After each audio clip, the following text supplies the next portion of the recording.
What do you see? A guy in a ridiculous costume? Pointy shoes? Maybe juggling a few flaming pins while singing a dirty limerick? Now ask yourself, why are you laughing? Because he's silly? Because you feel smarter? Or maybe, just maybe, because it's safer to laugh at him than to listen to him. Let me tell you something uncomfortable. The fool is not a joke. He's a test of your ability to recognize truth when it's dressed in absurdity, a test of how much honesty you can tolerate when it doesn't come with a tie, a podium, or a PowerPoint. See, society needs its fools the same way it needs its passwords.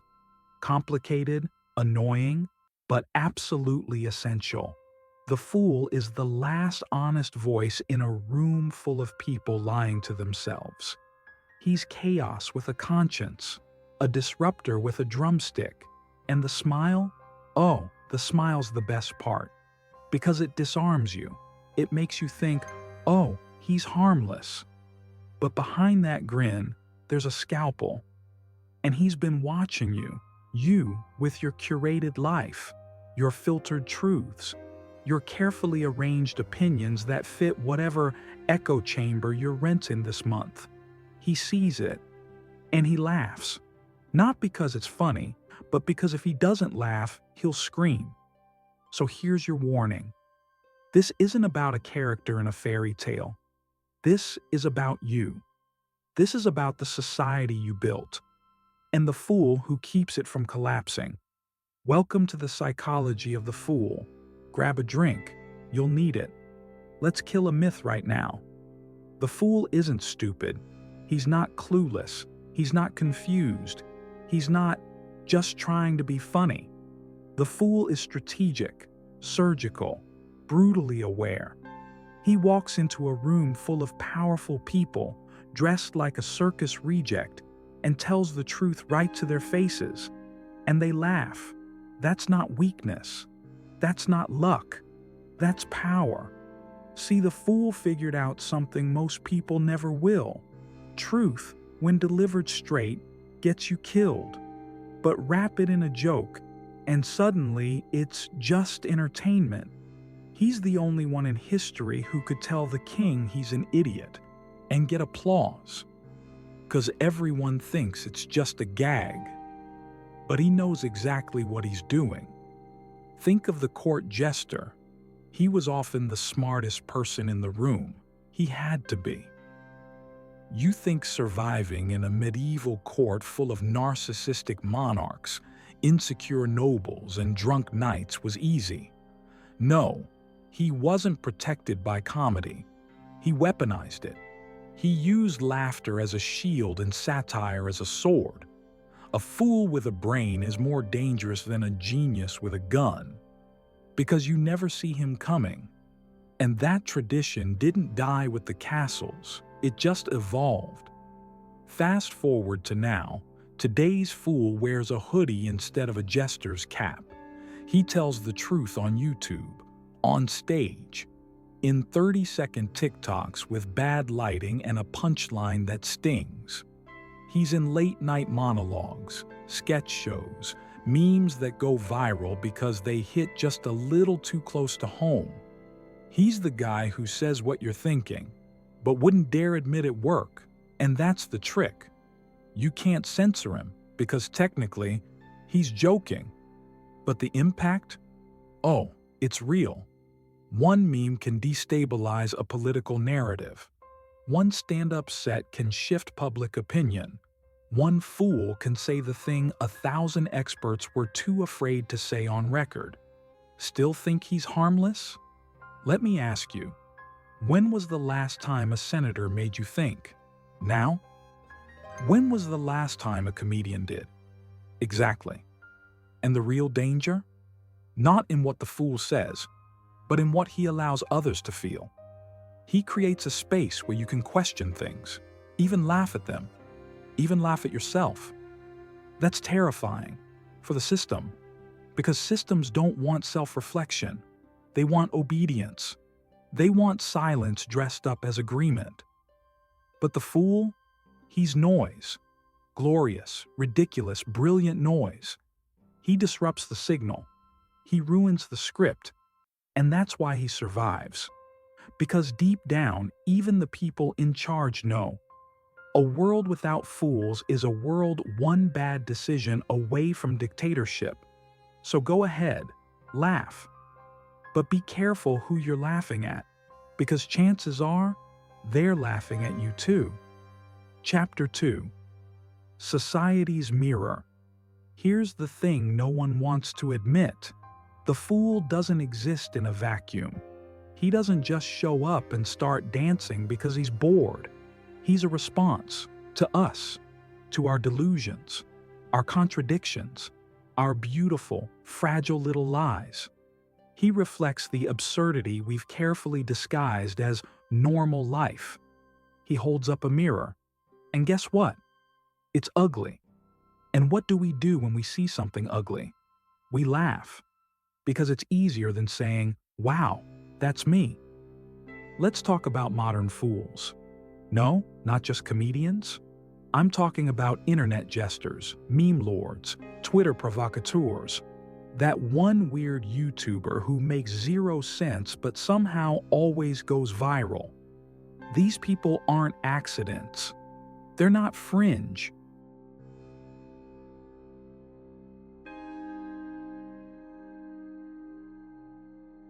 They are the necessary side effect of a culture that's lost its ability to take itself seriously, and yet takes everything way too seriously.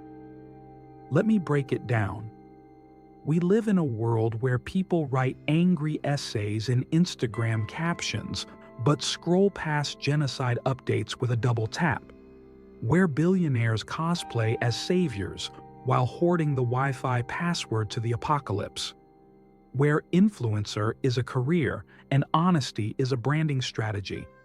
And in that world, the fool thrives, because the only sane response to collective insanity is to make it louder, exaggerate it, parody it until the truth becomes too obvious to ignore.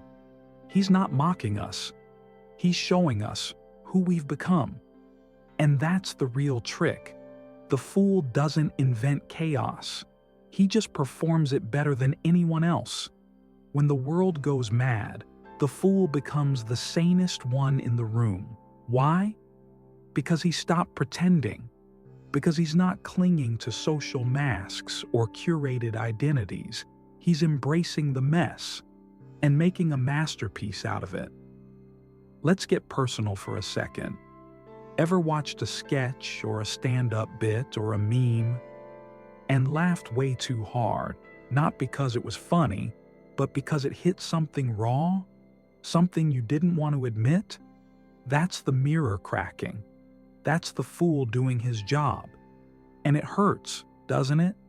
Not in the "ouch, I'm offended" kind of way. More like, "Wow, I've spent the last 10 years pretending I'm not a hypocrite." And the beauty of it? You're not alone. We're all walking contradictions wrapped in Wi-Fi and existential dread. The fool just has the courage, or maybe the madness, to say it out loud. He says, "You're performing morality for likes.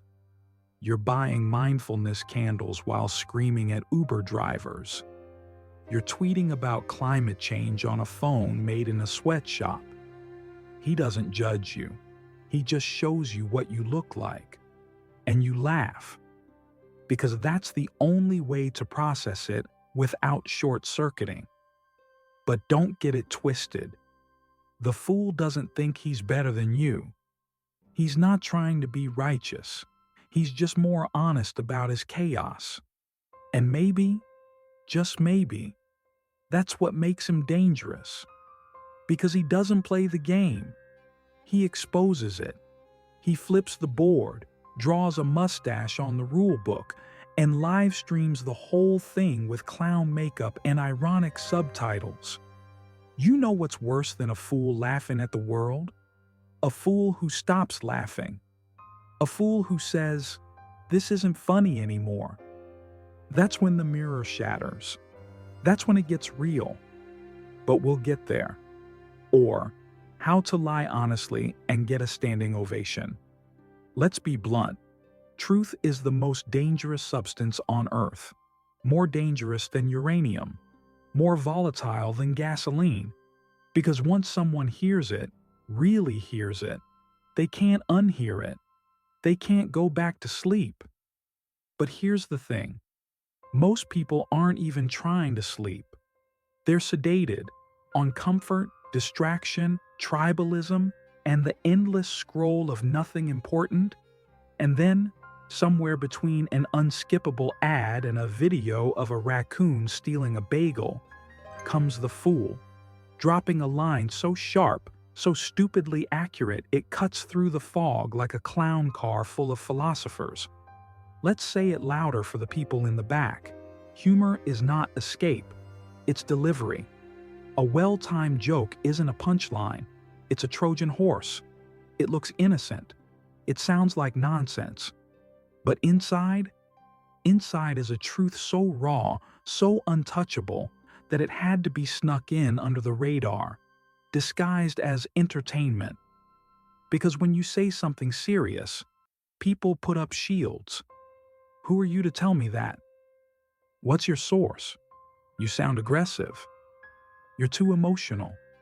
But say it with a wink, a smirk, a ridiculous hat. Suddenly, you're not a threat. You're just one of those creative types. Fools. They weren't just comic relief. They were the only characters who could speak the truth without consequence. In King Lear, when everyone's too scared to tell the king he's spiraling into madness, who does it? The fool. And he does it with rhymes, jokes, little riddles. He says, "Thou shouldst not have been old till thou hadst been wise." Translation? You're old, but you're still an idiot. Mic drop. If anyone else had said that, off with their head. But the fool? He says it with rhythm and bells, and suddenly it's clever. That's the genius. Fast forward 400 years. Now the fools live on stage, on YouTube, in satire shows, in meme pages, on Reddit, in TikToks where someone dressed like a Teletubby is explaining global economic collapse with perfect accuracy. It's absurd. It's genius. It's exactly what the moment requires.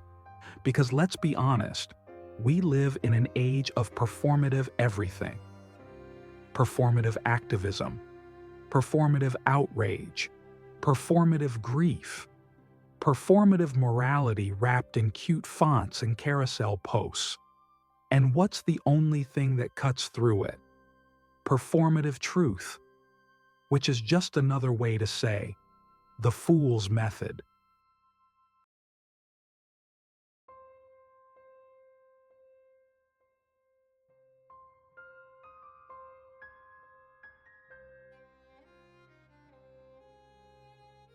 You ever notice how we accept brutal honesty more easily from comedians than from our friends? A comic can say something deeply real, and we call it brave. But if your friend said the same thing in a serious tone, you'd probably say, "Wow, that's kinda harsh." Why? Because humor makes it palatable. It anesthetizes the sting. It dresses the wound before the knife even lands. That's not an accident. That's survival instinct. The fool knows that in order to tell the truth without being burned, you have to dance while doing it. You have to wear a mask to say something real. That's the paradox.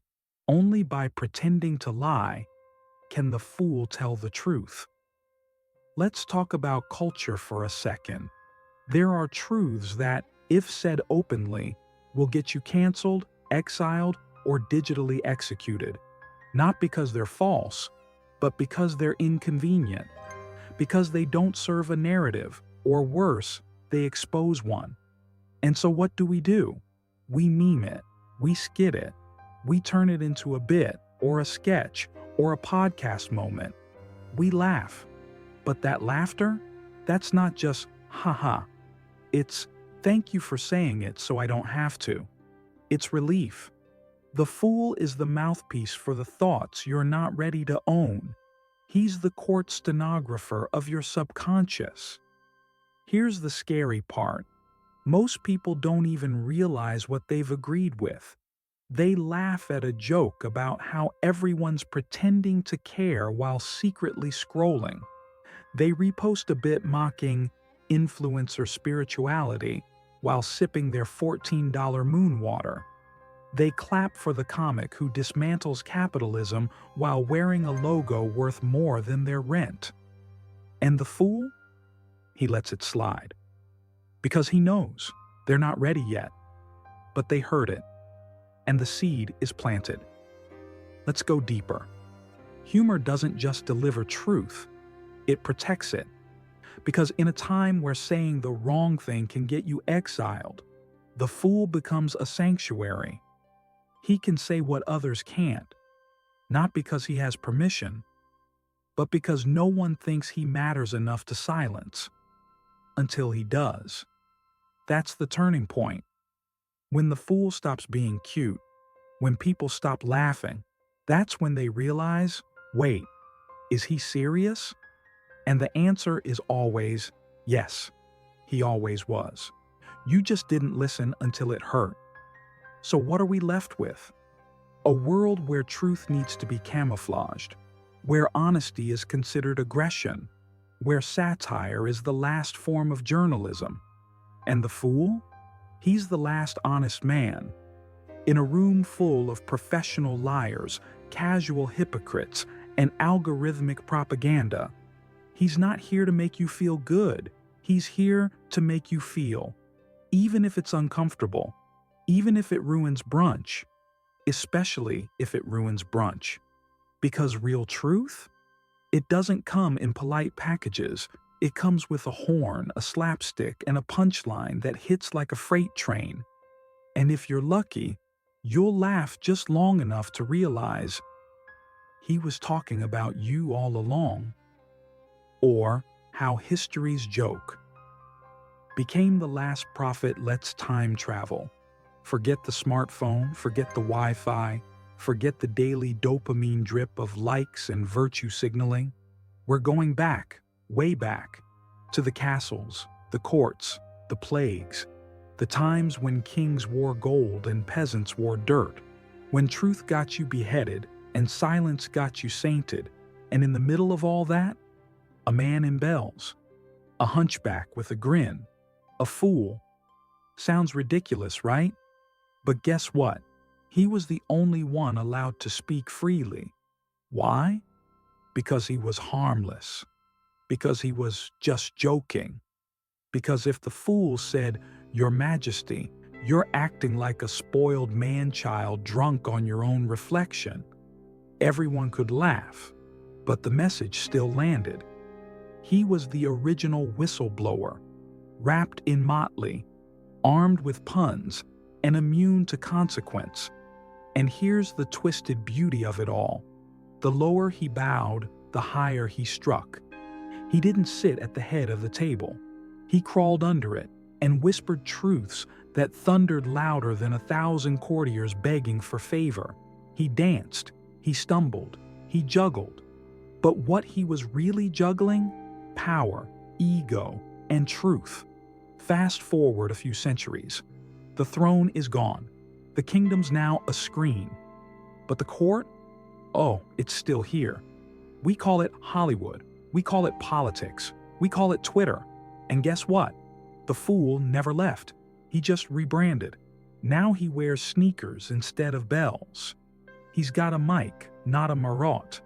He hosts late-night shows. He posts satirical sketches. He writes scripts that make you laugh, and then cry, and then question everything. And sometimes, he paints his face white and dances down a Bronx staircase. Yeah, we'll talk about the Joker. Let's unpack this. This isn't just about jesters. This is an archetype that lives in every mythology. Loki in Norse myth. Chaotic, brilliant, hated, necessary. Anansi the spider in West African stories, fooling gods and men alike. Coyote in Native American traditions, playful, dangerous, wise. These beings aren't villains. They're not heroes either.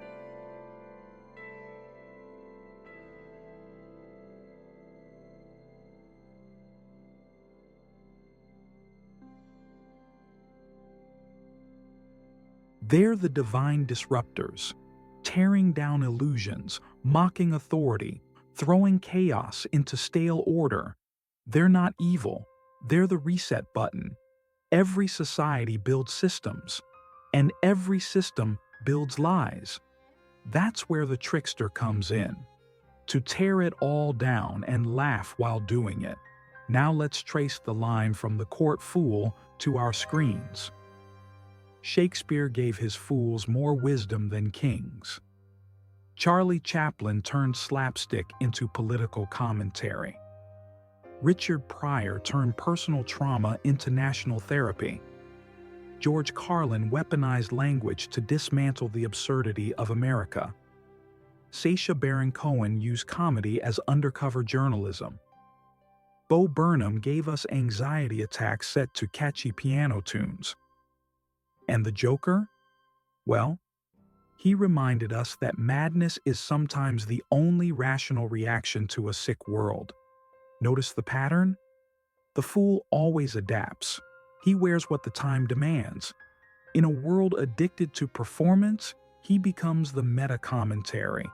In a world drunk on outrage, he becomes the fire starter and the extinguisher. He jokes, but never aimlessly. Every laugh is loaded, every smile is a scalpel, and you don't even realize you're bleeding until the credits roll. In a time when everyone's pretending to be experts, to be enlightened, to be outraged, to be okay, the fool walks in and says, "None of this makes sense, and I'm going to make it even less sensible until you get the joke." He mocks identity, not to erase it, but to show its absurd extremes.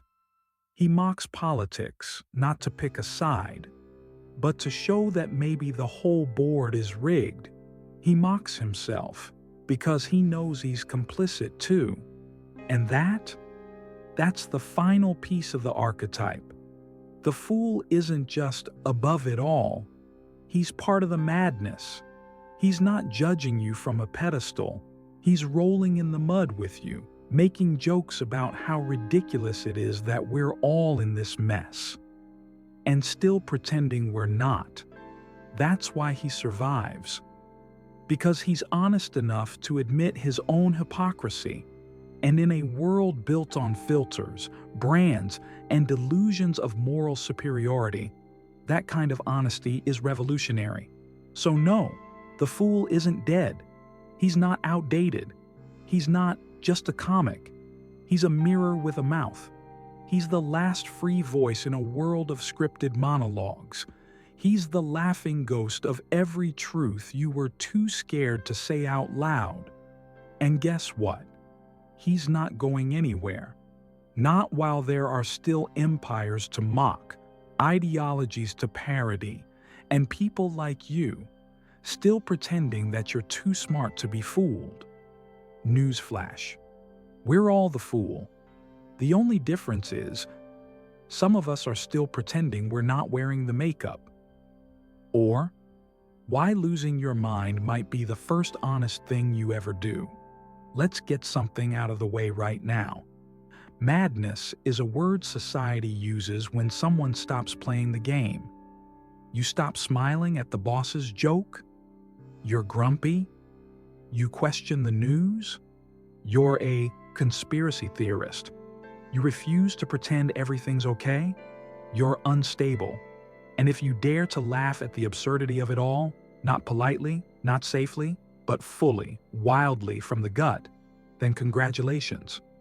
You're a madman, or a fool, or both. But what if that's not a problem?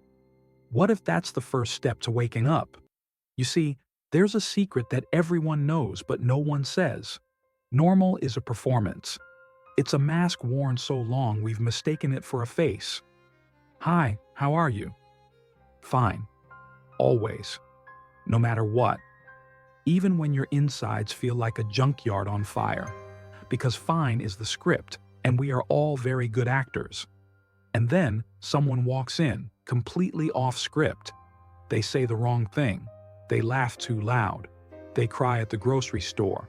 They say, "What if this whole thing is a joke and we're the punchline?" And the response? They need help. Do they? Or did they just stop pretending? The fool has always danced on the edge of madness, not because he's broken, but because he sees what the rest refuse to look at. In ancient courts, jesters were often seen as mentally off. Some were, yes, but others were just done with the pretense. They acted erratic.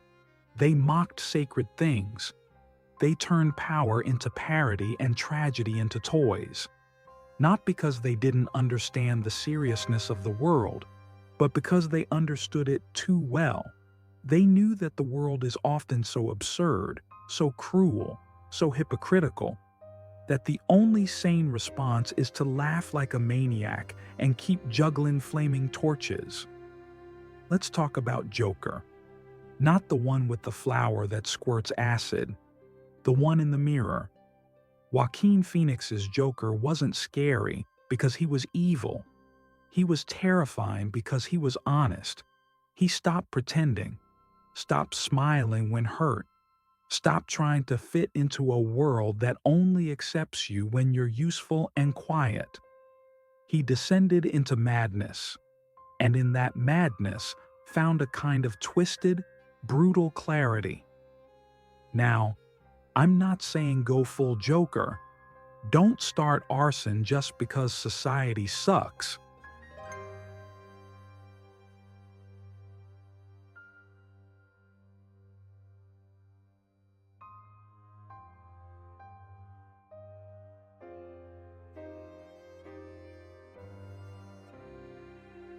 But the reason that story resonated globally, it wasn't because of makeup, it was because we saw ourselves.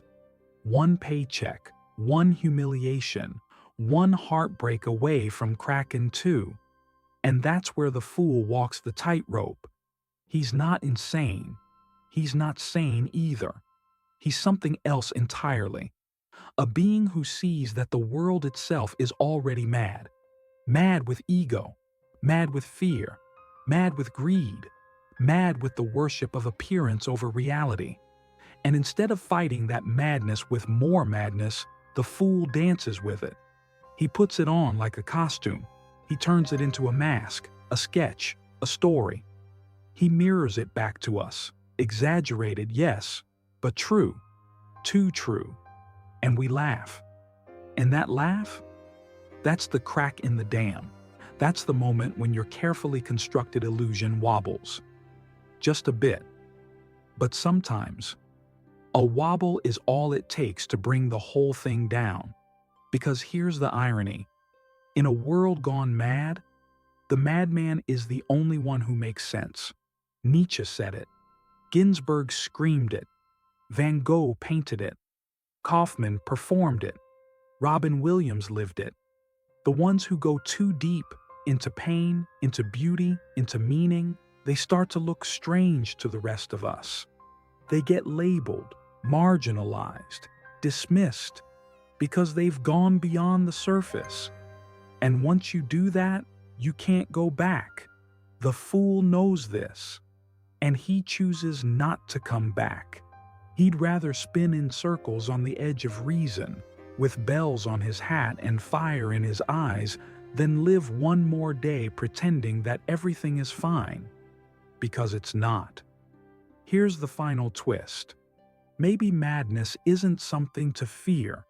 Maybe it's something to listen to.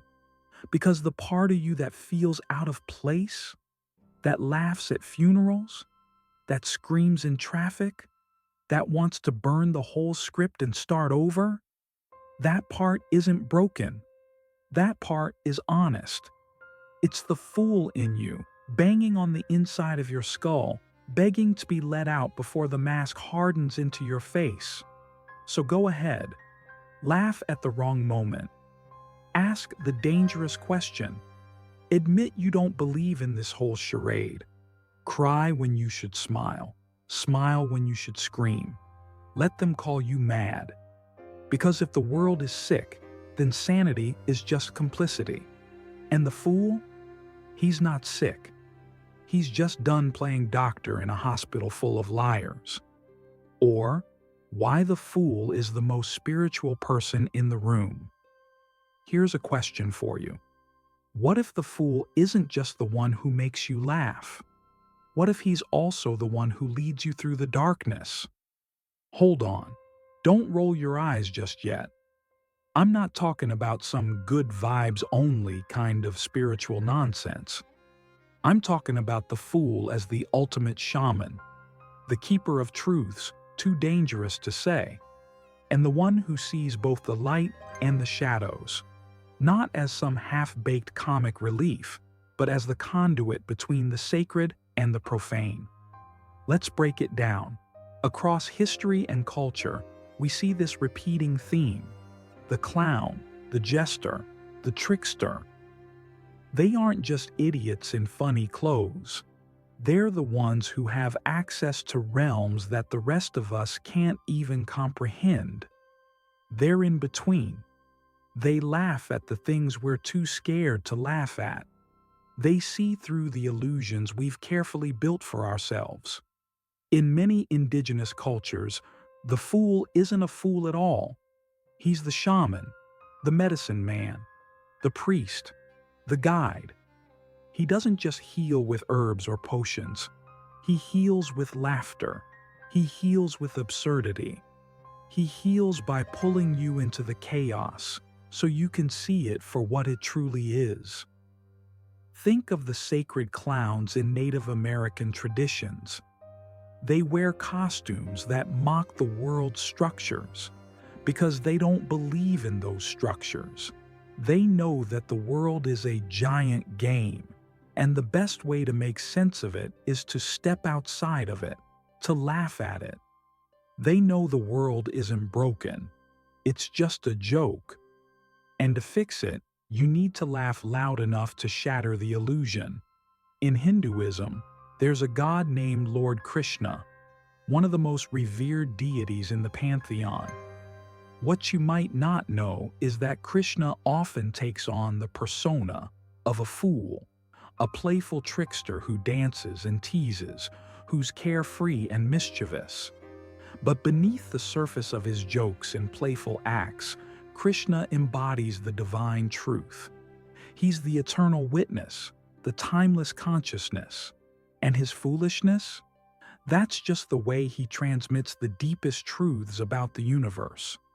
By pretending to be one of us, by pretending to be foolish, he invites us into the mystery. The fool, in many cultures, serves as the sacred channel, the intermediary between heaven and earth, between the human and the divine. And that's no accident, because only someone who is both part of the system and above it can reveal what the system actually is. You can't tell the emperor he's naked if you're too busy bowing. But if you're a fool, wearing a crown of tin foil,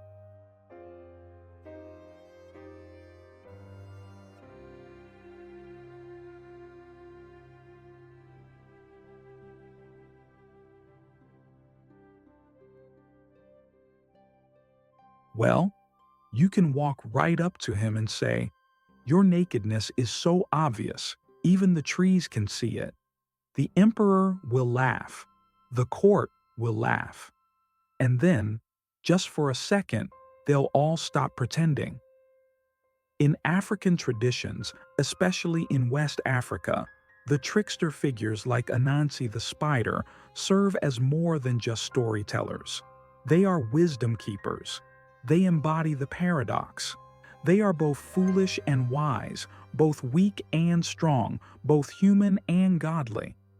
Anansi teaches through trickery, Not because trickery is inherently evil, but because it's often the only way to reveal uncomfortable truths. There's something sacred about the act of fooling, of disrupting the status quo. It's like shaking the tree to see what falls out. It's not about destruction for destruction's sake. It's about revealing hidden things, things that we don't want to see, things that can only be exposed through disruption. Now, take a moment and think about this. Why is it that the funniest people often have the deepest insights? It's because humor, at its core, isn't just about making you laugh. It's about holding up a mirror and forcing you to look at yourself, whether you're ready or not. The fool doesn't just tell you what you want to hear, he tells you what you need to hear. He doesn't just reflect the light, he reflects the darkness. In the sacred clown tradition, this darkness isn't seen as evil, it's the unknown. It's the things we'd rather ignore, the chaos, the pain, the struggle. These are all the parts of life we refuse to acknowledge because they're uncomfortable. But the fool? He doesn't flinch. He embraces the mess, the contradiction, the absurdity. He holds space for all of it. And that's why he's sacred, because he can hold the tension between what we believe should be and what really is. Fast forward to today. We don't have shamans with painted faces running through the streets. We have celebrities. We have influencers. We have Twitter threads and podcasts and Netflix specials. But somewhere in the middle of this noise, the fool still speaks. The sacred fool doesn't just disappear with time. He adapts.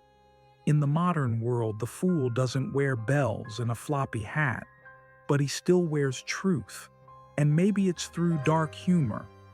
Maybe it's through sarcasm. Maybe it's in the form of a stand-up comic on stage, ranting about how everything is upside down.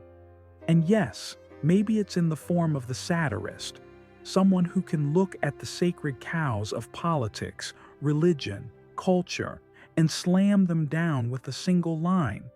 They're still the sacred fool, and they're still necessary. Because without them, without the disruption, the questioning, the disruption of comfort, we fall asleep again. We go back to pretending everything is fine. And when that happens, we start to believe the illusion that life is just a show instead of a beautiful, painful, paradoxical mystery. So, why does the fool matter? Because he awakens something deep inside of us. He wakes us from our slumber. He makes us question, laugh, and feel. Because if there's one thing the fool knows, it's this. The moment we stop laughing, we stop living. The moment we stop disrupting, we stop growing. And that's the real reason why the fool is sacred. He's not just about humor, he's about awakening. So laugh at the madness, cry at the absurdity. Let the fool dance in the chaos. And let yourself be led into the unknown, where truth is both painful and beautiful. Because the fool is never just a joke. He's the one who can see the world for what it truly is.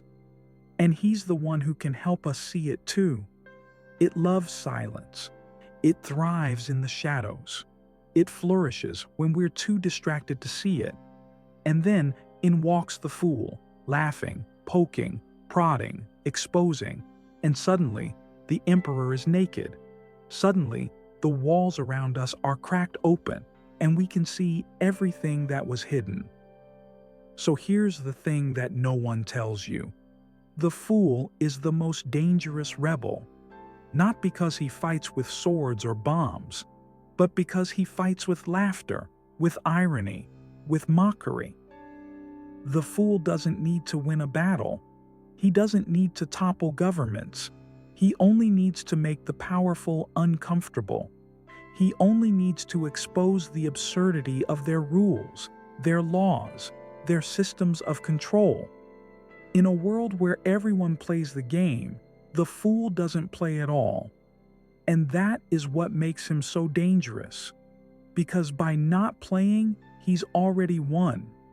If there's one thing we know about power, it's that it depends on control.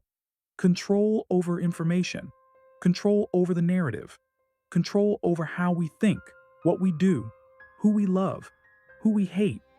But then the fool comes in with a joke, a sarcastic comment, a mocking gesture. And just like that, control cracks. The fool's subversion isn't in taking down the system. It's in exposing its flaws. It's not about violence or rebellion in the traditional sense. It's about pointing out the ludicrousness of it all.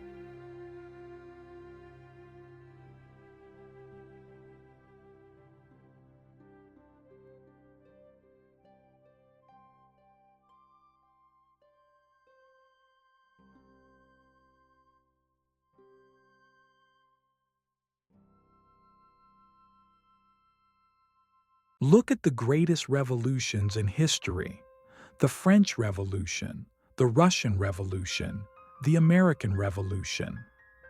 All were preceded by satirical movements, by people who laughed at the system, by those who mocked the authority, laughed at their own chains, and turned their misery into a joke. The fool's power lies in his unpredictability. He doesn't follow the rules because he knows there are no rules. You see, the fool doesn't attack power head-on. He holds up a mirror to it. He makes the powerful see themselves, not as they wish to be seen, but as they truly are. And in that reflection, the cracks begin to show. The corruption, the insecurity, the fear. It's the kind of rebellion that doesn't need weapons. It needs a mic and a smile. It needs a song, a dance, a bit of sarcasm. In medieval Europe during Carnival, peasants would wear masks. They'd take over the town square and parade as if they were kings. And while they played at being royalty, they were also exposing how absurd the monarchy truly was. Think about it.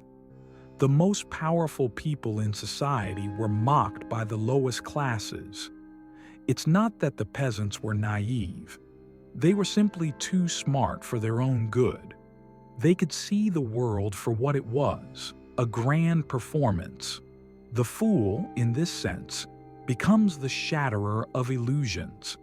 He holds the mask of power in front of the people and says, "Is this your face? Is this your real self?" And for a moment, power falters. There's a reason why many revolutionary figures have been jesters in disguise.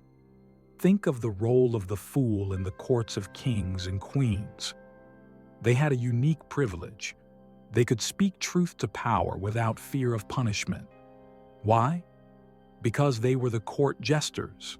They were allowed to mock, allowed to ridicule, allowed to say what no one else dared. A perfect example of this is William Shakespeare's Hamlet, where the fool, in this case the gravedigger, delivers some of the most biting critiques of the entire royal family. Yet, because he's playing the role of a fool, his words are ignored. But the audience knows better. The audience knows that the fool sees things clearly. And in this case, the fool is the voice of revolution. He's the one who sees the rotting core beneath the surface. Fast forward to today. We don't have jesters in castles anymore, but we do have comedians and satirists and activists who use humor to tear down the walls of authority. Look at how John Oliver, Trevor Noah, Stephen Colbert, and others have shattered the political landscape with nothing but jokes. Their mockery isn't just entertainment, it's a form of resistance. They expose the corruption, the lies, the incompetence. They laugh at the sacred cows of politics, religion, and society. And while the world laughs with them, it's also waking up. Because humor is the most effective weapon against power. It's the simplest, most direct way to say, you are not invincible, you are not untouchable, you are ridiculous. Let's pause here. In every revolution, there's always one thing that separates the fool from the crowd. It's not that he doesn't care, it's that he cares too much. The fool sees the pain of the people, the anger, the frustration, the helplessness. But instead of fighting it head on, he turns it into humor. He gives voice to the voiceless, to the oppressed. He amplifies their cries through jokes and satire. That's why the fool often becomes the embodiment of the people's soul. He takes the suffering and turns it into something that shakes the walls. In every major rebellion, from the French Revolution to the Civil Rights Movement in the United States, the voice of the people wasn't always carried by guns and violence. It was carried by the laughter of the oppressed, the jokes that exposed the absurdity of their suffering, the moments where the fool stood up and said, "Enough is enough. We will not be silenced." And through that laughter, change begins. In the end, the fool is always the one who wins. Not because he defeats the powerful, not because he destroys the system, but because he reveals it. He makes it so transparent that even the most blind can see its cracks. And when the cracks are exposed, they begin to widen. The fool has always known that laughter is the true weapon. And in a world where power relies on keeping the people silent and compliant, the fool's role is more crucial than ever. The fool never seeks to destroy. He simply seeks to expose. And in that exposure, the world changes. Death. That uncomfortable, inconvenient, always knocking at the door visitor. The one we like to pretend isn't coming, even though it's guaranteed. But then in walks the fool. And while everyone else is sweating, crying, hiding from the inevitable, the fool, he laughs. He laughs. And not just any laugh. A deep, cosmic laugh. The laugh that echoes through the ages. The laugh that says, "I know what's coming, but I don't care. It's just part of the joke."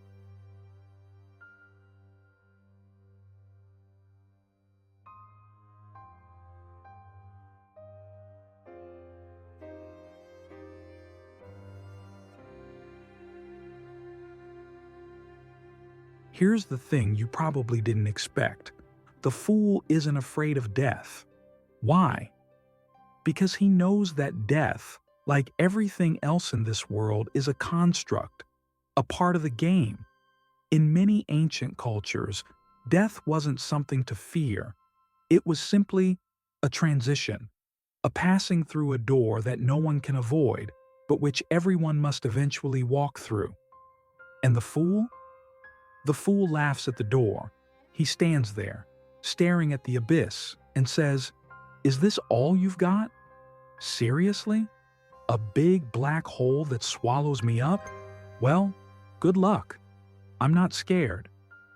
In the end, the fool teaches us that death is the ultimate absurdity.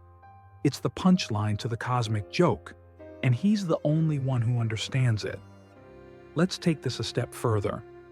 In many spiritual traditions, death is seen not as an end, but as a rebirth, a renewal, a chance to start again. It's like the closing of one chapter, only for the next to begin. The fool, with his irreverent attitude, sees this clearly. And here's where it gets deep. The fool is always reborn. In the tarot deck, the Fool card represents the beginning of a journey. It's a cycle. And no matter how far you go, no matter how many times you stumble, you always return to the same place, a place of innocence, new beginnings, and rebirth. Why does the fool always laugh? Because he knows he is eternal. He knows that life and death are simply two sides of the same coin. Think about this. We spend so much of our lives terrified of what's to come. We agonize over the future, dwell on the past, constantly checking the clock, waiting for the moment we're supposed to be finished. But the fool? The fool steps outside of time. He lives in the moment, unconcerned with time's ticking, because the fool knows that time doesn't matter. What matters is the joke. What matters is the experience. What matters is the laughter. You can't take any of it with you. And so, when the fool faces death, he laughs. He laughs because he sees the truth. We're all just passing through. We're all just actors on the stage, performing our roles before the final curtain falls. And when the curtain falls, the fool laughs, because the play isn't over. It's just a new act, a new beginning. One of the greatest gifts the fool gives us is the ability to let go. He teaches us to release our fear, our attachment, and our rigid need to control everything. He shows us that we can live fully, love deeply, and laugh wildly without holding on so tightly. The fool's greatest lesson is that life, like death, is just another part of the flow. And it's okay to let it go. But here's the catch. You can't truly live until you're willing to die. And the fool gets this. He's the one who embraces the unknown. He dives headfirst into the void without hesitation, without fear. And in doing so, he shows us that the fear of death is what actually stops us from living. We are paralyzed by the idea of death rather than being freed by it. The fool is the eternal symbol of rebirth. He is the one who never dies, because he never stays in one place long enough to be defined. Like the seasons, he keeps moving, keeps laughing, keeps transforming.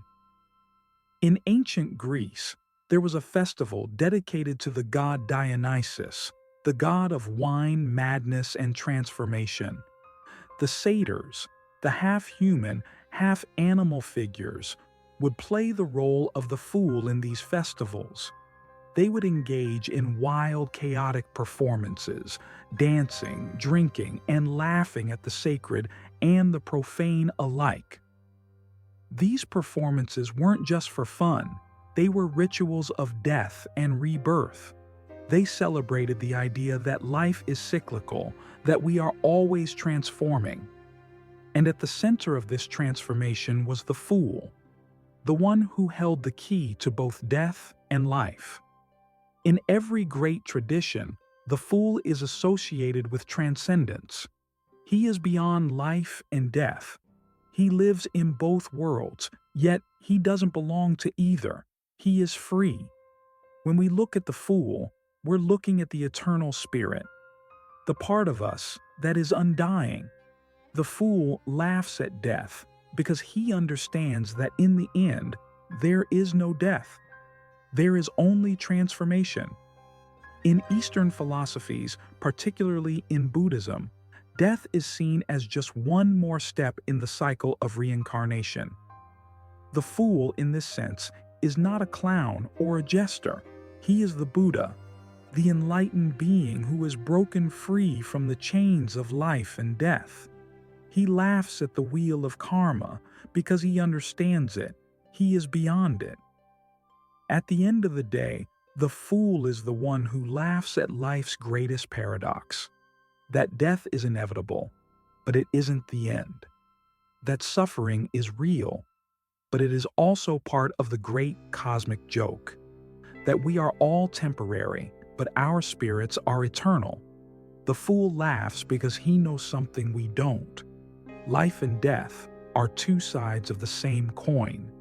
He doesn't cling to life. He doesn't fear death. He simply laughs, because that's the only thing left to do.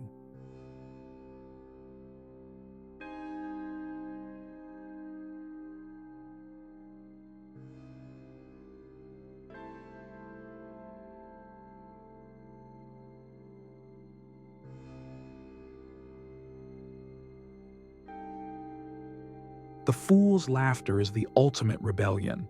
It's the refusal to accept life's absurdities with anything but joy.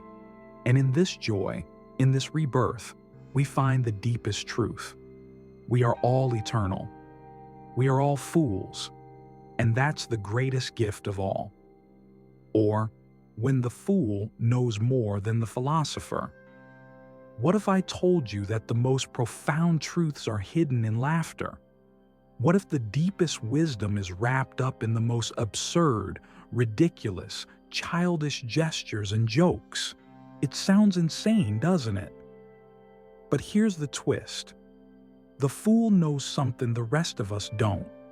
He sees what we can't see. He hears what we're too afraid to hear. And the way he does this is through laughter. Let's break this down. The fool doesn't speak in grand theories or intricate philosophies. He doesn't sit there and preach about the meaning of life, the universe, and everything. No, the fool doesn't need to do any of that. He lives the truth. He embodies it. The fool knows that truth is not found in words. It's found in actions. It's found in the way we laugh at life's absurdities, in the way we embrace the chaos and find joy in the mess. Here's where it gets interesting. The fool doesn't just laugh at the surface level absurdity. He laughs because he understands it. He gets it. He knows that life doesn't make sense. And that's the point.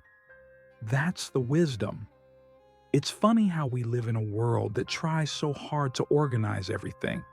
We try to put everything in neat boxes, label everything, and control the chaos. But guess what? Life will never be neat. And the fool? He doesn't care about neatness. He dances in the chaos.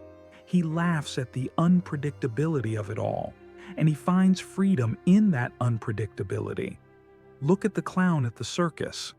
His entire performance is a study in controlled chaos. He trips, he stumbles, he falls, and the audience laughs. Not because he's failing, but because he's embracing failure. He is free in a way that the so-called successful can never be. Here's the kicker. The fool, in all his absurdity, actually sees things most people miss. He sees truths that are so simple, yet so profound, that they're often overlooked. For example, we live in a world that's obsessed with achievement. We're told to chase success, to strive for more, to constantly improve. But the fool? The fool doesn't chase anything. He doesn't need to. He already has it all. Why? Because the fool knows that happiness isn't something to be earned. It's something to be embraced. And freedom isn't something to fight for. It's something to accept. We've been conditioned to think that intelligence looks like success, power, control. We think that to be wise means to have everything figured out. But the fool? The fool doesn't care about any of that. He's not interested in being the smartest person in the room. He's not trying to impress anyone. Instead, the fool questions everything. And he asks the hard questions that no one else dares to ask. Why do we work so hard to be unhappy? Why do we put so much energy into pretending we have all the answers? Why is failure so scary when it's the only way to learn? And here's the punchline. The fool's wisdom isn't found in complex arguments or intellectual debates. It's found in the simple questions, the ones we're too afraid to ask because they expose the cracks in our perfect little world. Think about it. Every great truth has been mocked, ridiculed, or ignored at some point in history. Galileo was laughed at when he said the Earth revolves around the sun. Einstein was laughed at for his theories on relativity. And what about the idea that the world isn't flat? A ridiculous idea at one point, right? But what these visionaries and fools had in common was this. They saw things others didn't. They had a vision that transcended the conventional thinking of their time, and they didn't care how absurd it sounded. They laughed at the conventional wisdom and embraced the new. In the same way, the fool today doesn't accept the status quo. He laughs at it. He pokes fun at it. He exposes the lies we've been told, the assumptions we live by. The fool's laughter isn't just a response to the absurdity of life. It's an invitation to look deeper, to ask the uncomfortable questions, to step outside the bubble of what we've been taught to believe. The most radical thing the fool does is this: he reframes everything. He doesn't take life at face value. He doesn't just see a world full of problems, suffering, and injustice. He sees a world ripe for transformation. He sees opportunities for revelation and enlightenment. And through his laughter, he invites us to see it too, to look at everything differently, to question everything we've been told. The fool doesn't give us the answers. Instead, he forces us to find our own. He holds up a mirror, and through his humor, he shows us the reflection we didn't know we needed to see. In the end, the fool's wisdom isn't just about being funny or absurd.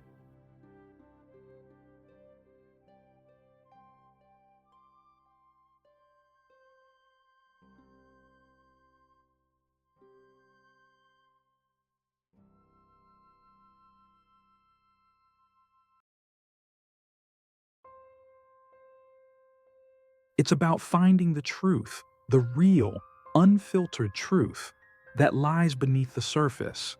It's about exposing the hidden layers of life and reality. And it's about embracing the paradoxes that make the world so wonderfully, hilariously complicated. The fool's laughter is the truth we can't hear with our serious minds. It's the key to understanding the absurdity of existence and, at the same time, the beauty of it. So here's to the fools, the ones who ask the dumb questions, the ones who make us laugh at the things we're too afraid to confront, the ones who reveal the hidden truths that only a joke can expose. It's what everyone seems to be chasing, isn't it? Everyone wants to control something: their life, their circumstances, their destiny. And yet somehow the fool, the jester, the trickster, the one who seems to have nothing, is the one who holds the greatest power. How? How does someone with no possessions, no status, no political power, no reputation manage to hold the key to the true freedom we all crave? Here's the secret. True power isn't about control. It's about surrender. Let's start with a simple fact. You can't control anything. You can try, sure. You can organize, plan, strategize, and make a million decisions. But when it comes down to it, the universe doesn't care about your plans. The fool knows this. The fool understands that control is an illusion. And instead of fighting this fact, instead of clinging desperately to the false sense of security that control gives us, the fool surrenders. Surrendering doesn't mean giving up. It doesn't mean accepting defeat. It means letting go of the need to force outcomes and instead allowing things to unfold as they are meant to. It's a radical shift in how we approach life. The fool doesn't spend his time trying to control the world. Instead, he flows with it. Surrendering, then, is not a sign of weakness. It is not passive submission. In fact, surrender is one of the most powerful things you can do. Think about this. When you surrender, you are letting go of resistance. You are releasing the constant struggle that drains your energy and clouds your judgment. When you surrender, you stop fighting against the current of life. You stop trying to paddle upstream. And the fool lets the river carry him. He knows that there is no true control, and that the more you fight against the natural flow of things, the more you suffer. But when you let go and allow life to take its course, you become one with it. And that is where true freedom lies. Here's where it gets truly paradoxical. By letting go, the fool actually gains more power than anyone else. By refusing to play by the rules of control, the fool ends up being more powerful than those who spend their entire lives trying to manipulate outcomes. Take a moment to think about the world of business, politics, or relationships. The people who are constantly obsessed with control, they're often the ones who feel the most powerless. They might be in positions of authority, but they are also the ones who are constantly anxious, stressed, and overwhelmed. They are at the mercy of their need to control everything. But the fool? The fool knows that control is an illusion, so he doesn't waste his energy trying to maintain it. Instead, he moves effortlessly through life. He adapts. He flows. He isn't bogged down by the weight of control. And in this surrender, the fool finds true freedom, true power, the power of release, the power of embracing uncertainty, the power of being okay with the unknown. The fool's true mastery is this: he lives in the present moment. He doesn't worry about the future or dwell on the past. He doesn't try to predict what will happen next. He is completely present. And that's where his power lies. When you surrender to the present moment, you are no longer consumed by thoughts of what might happen or what could go wrong. You are simply here, in the now. And in this moment, you are free. This is the fool's greatest power. It's the power to be fully present in life without being tied down by the fear of the future or the regrets of the past. The fool lives beyond the illusion of time. He is always here, in the now, with all of life. So, how does this surrender work in practice? It's all about acceptance. It's about accepting what is, without the constant desire to change, manipulate, or control it. The fool doesn't fight against reality. He embraces it. When things don't go as planned, he doesn't curse the universe or try to force a different outcome. He laughs because he understands that life is unpredictable. That's part of the beauty of it. And in this acceptance, he is free. We often live in a world where discomfort is to be avoided at all costs. We are taught to chase pleasure, avoid pain, and control our environment to eliminate anything that might threaten our sense of stability. But the fool knows that discomfort is not something to be feared.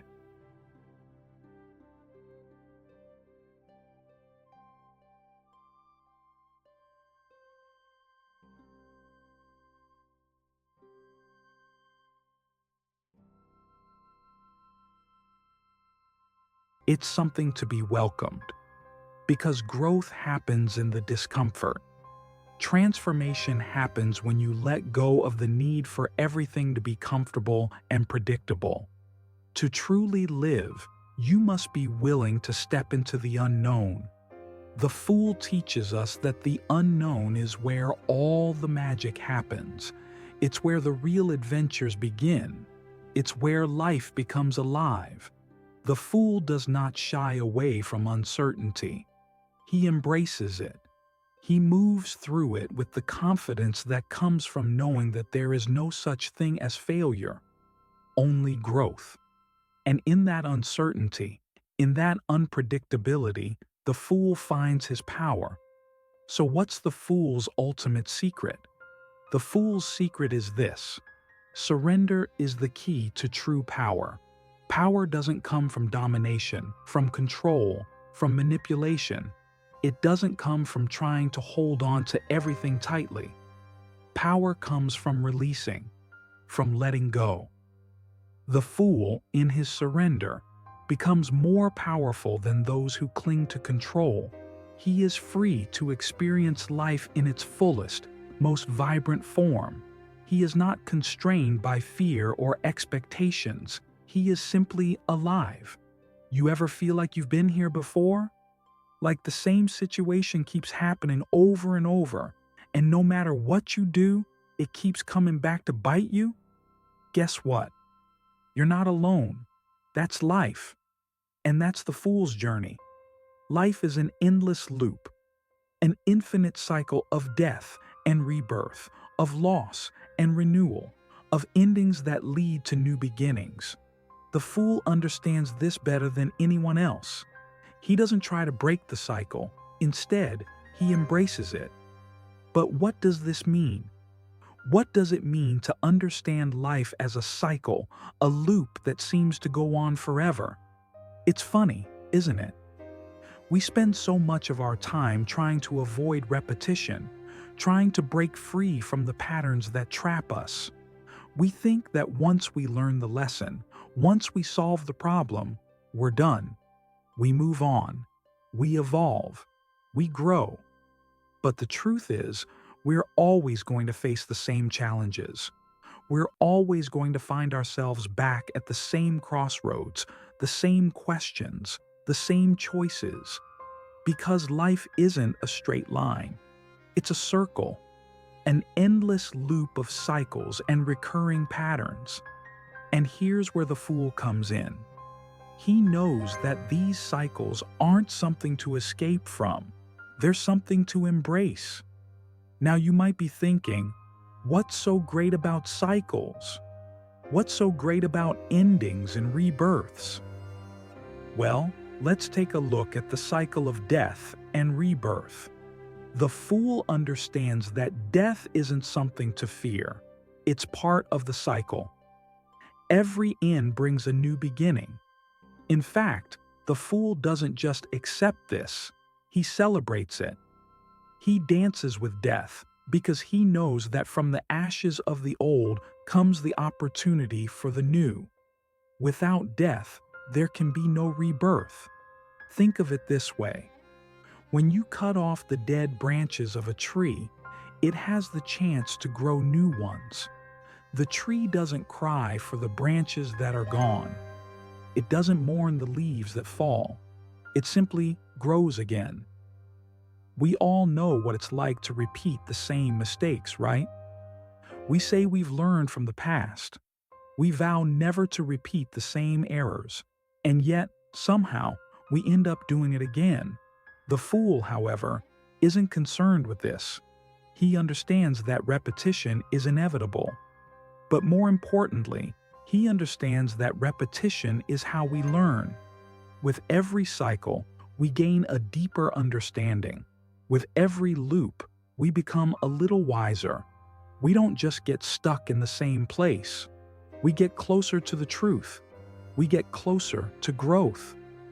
The fool knows that there's no real end to the journey. Every time he reaches the end, he's not done. He's just coming back to where he started, but with new eyes. He sees things differently now, and he's ready to begin again, but this time with more wisdom, more experience, and more clarity. Think of the fool as the eternal traveler. He's not looking for a final destination. He's not trying to reach some distant goal where everything will be perfect. He's on a journey, and he knows it will never end. Every step is a new beginning. Every turn is a new chapter. Every lesson learned is a stepping stone to something even deeper. But here's the thing. The fool doesn't get frustrated by the fact that the journey never ends. He doesn't feel defeated or disillusioned. He embraces it. He celebrates the fact that life is infinite and that his journey will always be unfolding in new, unexpected ways. Now, let's get philosophical for a second.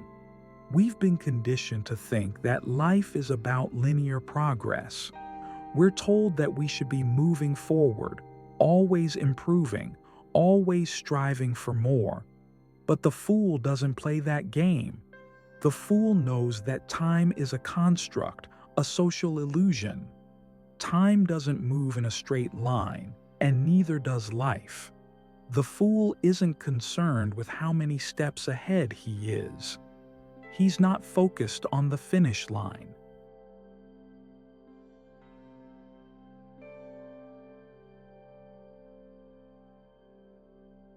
He's simply present in the now, living fully in each moment, knowing that time doesn't matter.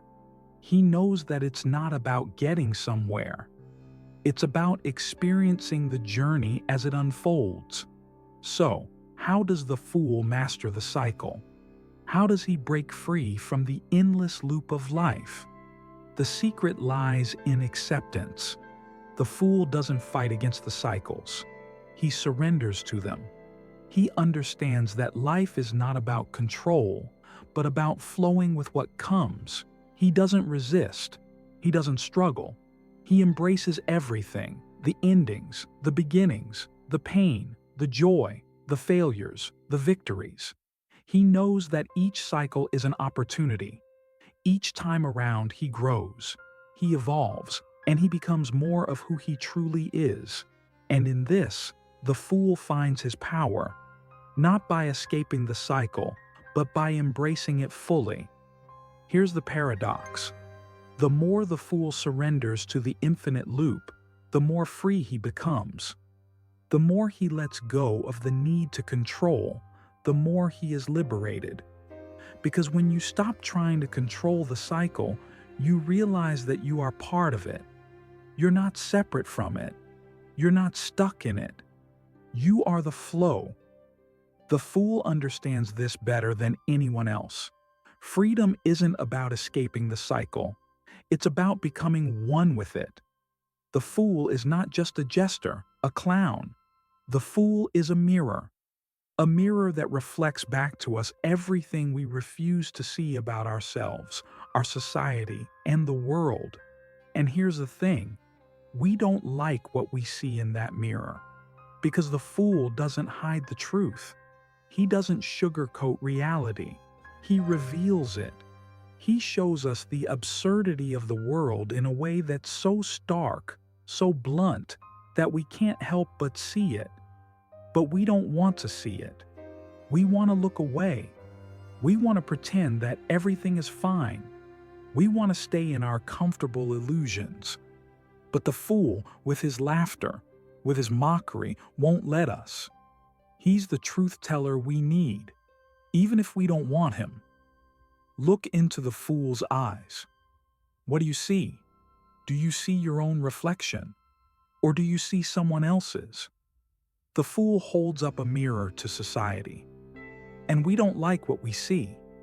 He shows us the hypocrisy, the vanity, the pretentiousness that we're too afraid to confront. He shows us the absurdity of our beliefs, our systems, our rules. Think about it. When you watch a comedian perform, what are they really doing? They're not just making jokes. They're not just trying to get a laugh. They're pointing out the contradictions, the flaws, the foolishness of the world we live in. And they do it in such a way that we can't help but laugh at the truth, even though it stings. That's the power of the fool. He shows us the truth, but he does it in a way that makes us laugh, making the truth easier to swallow. Laughter is the fool's most powerful weapon. It's his way of disarming us, of getting past our defenses. Because let's face it, who doesn't like to laugh? Who doesn't love a good joke, a moment of pure joy? But laughter, as the fool knows, isn't just for fun. It's not just entertainment.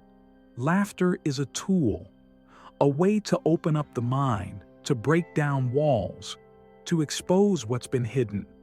When we laugh at something, we're not just reacting to something funny. We're recognizing the absurdity of the situation. We're seeing the truth behind the joke, the truth behind the absurdity. The fool's laughter is like a crack in the facade, a chink in the armor. It's a way of showing us the reality we've been avoiding. The Fool's Mirror shows us society's absurdities. Think about the things we value, the things we worship in our culture. We live in a world where we obsess over money, power, status.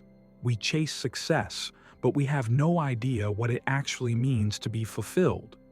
We follow rules without ever questioning their purpose. We make decisions based on what others think, not what we truly feel. The Fool shows us the ridiculousness of it all. He asks the questions we're too scared to ask. Why? Why do we follow these rules? Why do we chase these illusions? And in doing so, the Fool makes us laugh. He exposes the ridiculousness of our priorities and our beliefs, but he does it in a way that makes us laugh. Because laughing is easier than crying. It's easier to accept the truth when we can laugh at it. The Fool shows us the absurdity of the world, but he also gives us the freedom to laugh at it, to let go of our attachment to these false beliefs. The Fool is the outsider, the one who doesn't fit in. He's not part of the mainstream, and he doesn't follow the rules. But here's the thing. The Fool sees through the veil of society's norms. He's not blinded by the lies that everyone else believes. He's outside, looking in, and he can see everything clearly. He sees the charade, the performance that society puts on for everyone to see.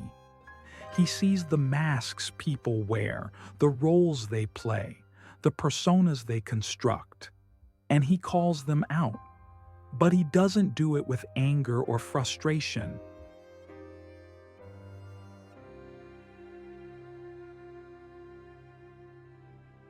He does it with humor.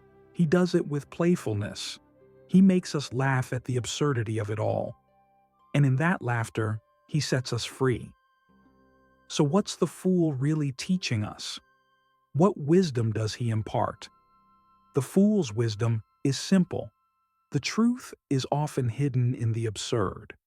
We spend so much time trying to make sense of the world.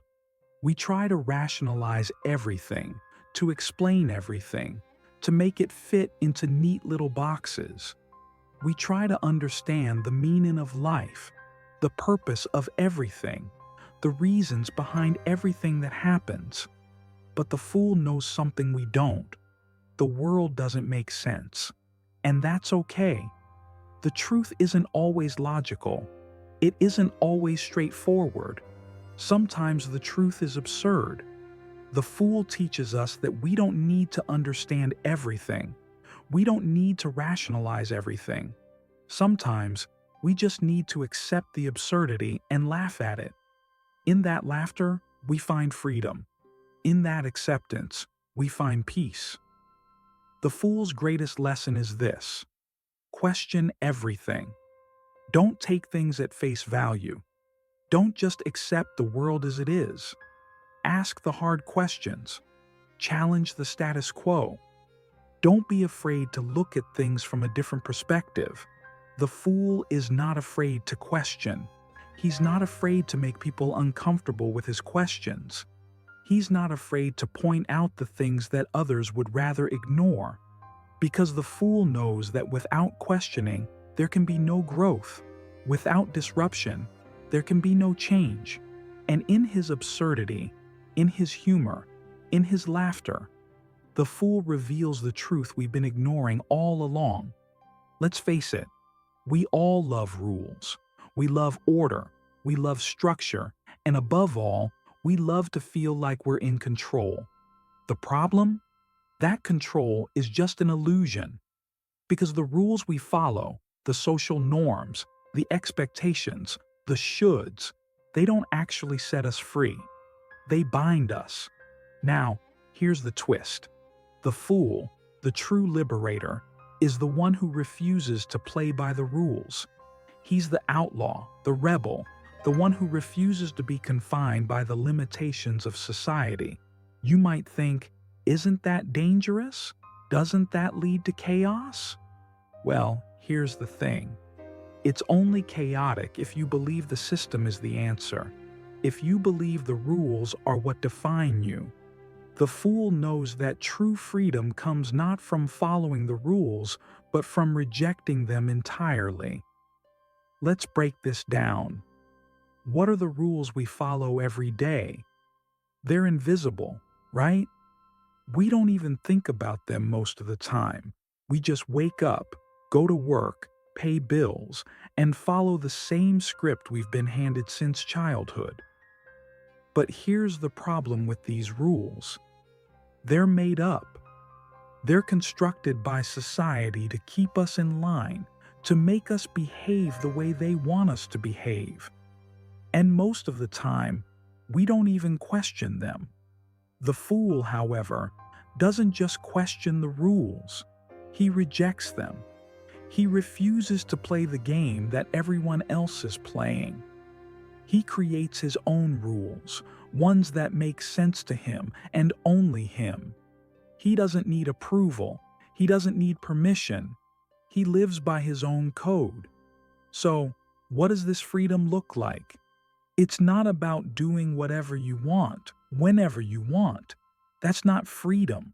That's chaos. The fool's freedom comes from choice.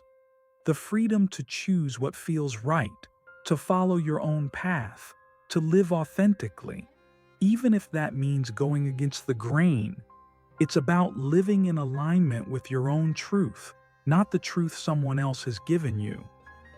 Freedom is about shedding the layers of society's expectations, the ones that tell you who you should be, how you should act, and where you should go.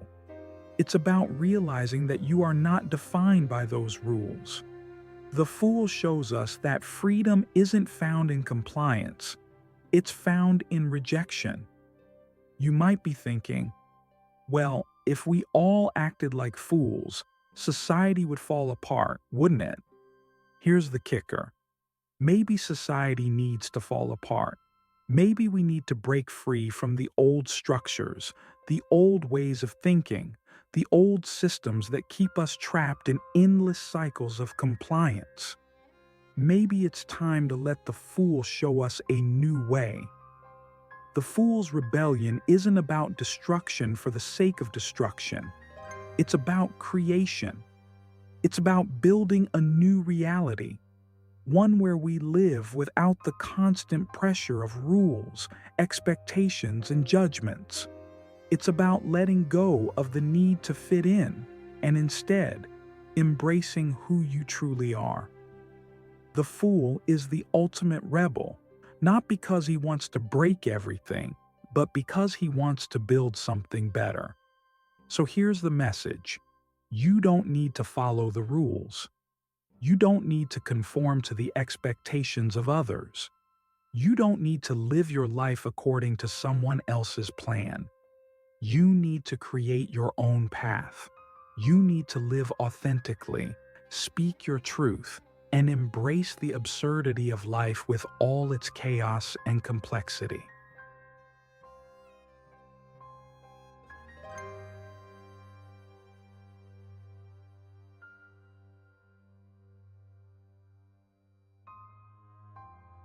You need to embrace the fact that you get to define what freedom means for you. The fool is the ultimate freedom fighter, not because he challenges the system with violence or rebellion, but because he rejects the idea that the system should have any power over him. He's the one who lives without limits, without fear, and with the full knowledge that he is free to be exactly who he is. And now, the fool challenges you. Are you ready to break free from the chains that bind you? Are you ready to stop following the rules, stop playing the game, and start living on your own terms? It won't be easy. It never is. But remember, the fool's journey is a never-ending one. And with every step, you grow, you evolve, and you get closer to your own truth. The fool's life is one of freedom, laughter, and truth. It's a life that isn't bound by society's rules and it's one that celebrates the chaos, the absurdity, and the beauty of being truly alive. And now, I'll leave you with this. The Fool has shown you a new way of living, a way that's free, a way that's true, and a way that's unapologetically yours. Are you ready to accept that challenge? If you found these thoughts worth reflecting on, I want to hear from you. Drop a comment below and share your thoughts. What is your personal journey towards freedom, and how are you rejecting the rules that hold you back? And if you enjoyed this journey with me, don't forget to subscribe so you don't miss out on more reflections, deep dives, and rebellious ideas. Let's continue to question, to laugh, and to live freely. Stay foolish, stay free,